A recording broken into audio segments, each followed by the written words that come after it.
Nandito tayo sa Sementeryo Katoliko. Batay sa tradisyon ng simbahang Katoliko natin,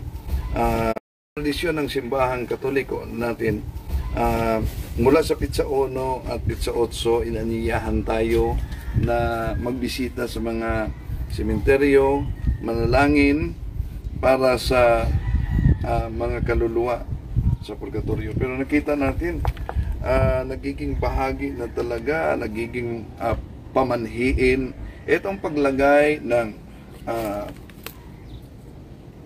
pag-aalay sa mga libingan.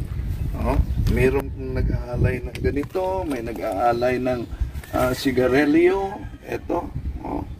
Pero hindi na nangangailangan dito ang mga kaluluwa. Ang mga kaluluwa wala ng katawan, di sila kakain. Nangangailangan sila sa ating panalangin.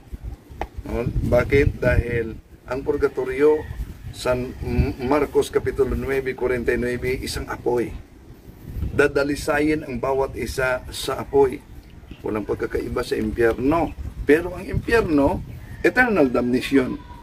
Ang purgatorio, temporal punishment siya. Pero iba ang ating panahon at iba sa kabilang buhay.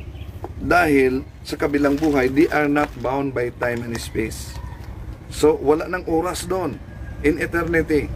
Kaya, ang ating mga mabuting gawa, ang ating panalangin, makatulong, supplication, para sa mga kaluluwa na nasa purgatorio. Ang mga kaluluwa na nasa impyerno, di na talaga matulungan yan. Eternal damnation na yan. Unang Juan, Kapitulo 5, 16-17. So, nakita natin ito na sa pag-ikot-ikot natin na may mga nakalagay talaga na alay sa mga libingan. Yan po'y superstitious beliefs. At alam nyo, kadalasan sa marinig natin, sasabihin ng karamihan, wala namang mawala kung maniwala niyan. No, malaking mawala.